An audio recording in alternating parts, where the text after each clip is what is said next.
About 40 days ago, I put together this succulent-topped pumpkin as decoration for Halloween and Thanksgiving. But now it is time to take it apart. And one of the great things about doing succulent-topped pumpkins is that as long as you don't pierce the skin of the pumpkin and the pumpkin stays healthy, you can actually leave this arrangement out for a super long time. And then you can take the cuttings off of it afterward. So today I'm going to show you how to take all of your cuttings off of the succulent-topped pumpkin and put them into a pot. I want to show you what it looks like after sitting out on my porch for 40 days. So this was on the side of our house by our front porch, which faces east. So it gets sun in the morning. It was also up against our house, so it really wasn't getting a lot of direct light. It was pretty much shady by about 10 o'clock in the morning. And then being up against the house also protects it a little bit more from the elements. I live in a zone 9 climate. So in this 40 days, we've had temperatures as high as 90 degrees all the way down to just above freezing. We've not actually had a hard frost, though all of the succulents in here can technically survive a hard frost. They're all rated to a zone 9 or below. I think most of them are zone 9s though. So it was left out there in pretty extreme temperatures, highs and lows. And then it was a little bit windy, a little bit humid. We got some rain, but none of the rain got on the pumpkin itself. However, I did water it twice. And by water it, I mean I just squirted water all over the top of the pumpkin and let it dry off. So twice in 40 days, and none of these had roots when I started. Now, if you look closely, you can see some dried up leaves. You'll notice that some of these are really underwatered. They're cuttings, they didn't have roots, they barely got watered. But overall, the pumpkin still looks really good and the succulents still look really healthy. These haworthias did amazing, and some of these ruffled echeverias look really good too. So I'm excited to pull everything off, get it potted up, show you what roots have formed already, and then put it all together in an arrangement. Now, if you watched the video where I put this together, you'll know that I used a hot glue gun to apply the moss to the pumpkin. And then I used floral glue to attach the succulents to the moss. Now, the great thing about succulents is they will grow roots through just about anything they can. They're pretty determined to survive. So in order to get these off, honestly, I could probably just pull them. I'm gonna use a little chopstick just to help me kind of lift out from under, but it doesn't really look like I will need that a whole lot. So I'm just gonna start pulling them out. And you'll see they come off with some moss, which is totally fine. I'm just gonna pull that out. But hopefully you can see here too, they also have these hot pink roots growing from them already. So that is a really good sign. These will take in their new home a lot better. Some succulents, like this Portulacaria afra, I have found are a little bit trickier to root. This one doesn't have any roots on it yet. That's pretty normal for these. I usually find with these that they need pretty consistent watering up front in order to grow roots. But others, like the crassula you saw there, and then also this echeveria, you can see it just has these cute hot pink roots growing from it. It is very underwatered though, so I do want to get it into a pot and start giving it more water pretty frequently. Cocoon plant, I am not really sure, honestly, if this one is going to survive. We're going to pot it and see. It doesn't currently have any roots, but I just have a hard time getting these to grow from cuttings. They definitely can. They've been a little bit trickier for me. So I'm just going to go through and remove a bunch of these, and then I'll show you some as we go through. All right, check that one out. That one has so many hot pink roots. Looks awesome. You'll notice that most of these are coming off pretty easily.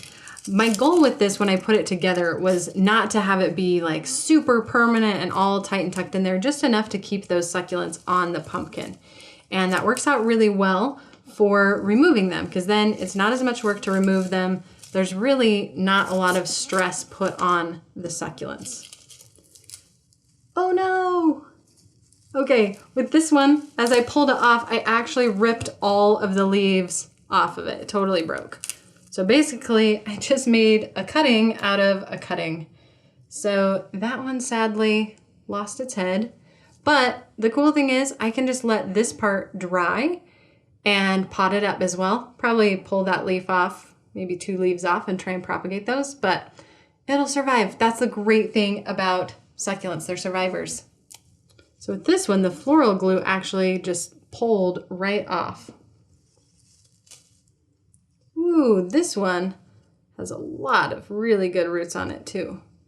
I got all of the succulents off of the pumpkin, and something to keep in mind, this has been going for 40 days.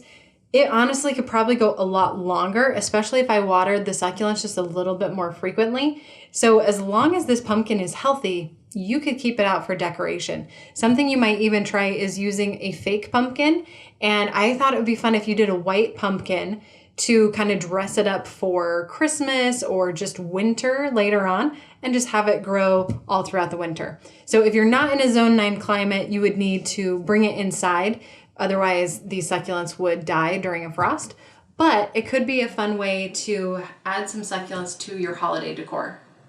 I got this beautiful, beautiful planter from Planting Pink on Etsy. It's raku, which is a special type of pottery technique that gives you just these really cool, crazy colors and finishes on a pot. And I've been in love with it, but I've also been trying to figure out what to put in it. So I loved that in these cuttings that I got from the succulent source, there were some really cool, like wavy, rippled succulents, and I thought those would be perfect to put in here, along with some greens and just a variety of color to kind of mimic the colors that we're seeing in the pot. So I'm gonna see how many of these I can get into this pot, and then I do have an extra pot if we run out of space. So I have my bonsai jack soil in here. It's mounded a little bit, and I'm actually gonna put a layer of coconut coir on top of this to help the cuttings stay rooted a little bit easier. Now, when you're working with coconut coir, I like to use it when it's a little bit wet, not like sopping wet or really soggy, but just a little bit damp, because when it's dry, it can just blow away really easily. So I want to just put a thin layer on top of this just to give the succulents a little bit more organic material around the stems and root so that it holds a little bit more water, but then they have that really nice, well-draining soil, the gritty mix underneath. So it doesn't need a whole lot. Like you can see here, I'm just doing like a thin layer right on top. I've also mounded the soil in the middle, so that way I can kind of have my succulents in a mound instead of just like flat across the top, just for some height and variety there. Now comes the fun part. I'm going to start putting the cuttings in. I like to start at the center and kind of work my way out. Sometimes I'll do some along the edge and then kind of fill in the middle, but I like to make sure that they're supported and stuck in there pretty good before I move on to the next piece. So I have a bunch of different tools that I may or may not end up using.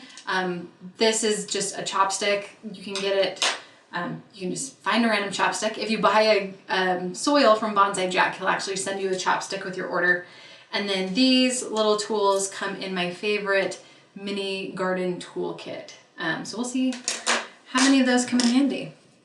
So I'm going to start by putting some elephant bush up here in the center. I know the elephant bush can get really tall, and so I want that to kind of add some height and interest in the top there. I'm also going to put in some of these Crassula perforata varieties, or string of buttons, as they're also called. There's actually 2 different varieties here. So this one looks like a hybrid. This one is the more traditional one. There's a variegated elephant bush. This one actually trails over the edge. It grows horizontally rather than upward. So I'm going to stick those in the side. And let's see. This is a Crassula tetragona, I believe. Again, it's one that can get a little bit bigger, could have some cool height. I like the texture of it. And the rest, honestly, I'm just going to kind of stick in from here. I do want to make sure I get in these really nice ruffled echeverias. I'm going to put them toward the bottom. You can see how they're kind of at an angle, and that way you can see them from the side. You don't have to look above. And we will fill in with, let's see if this cocoon plant will make it for me. I love the cocoon plant, but I have found it to be a kind of tricky one. I don't think I have any others of those. I am going to pull off any dead leaves that I come across. And, oh, there we go.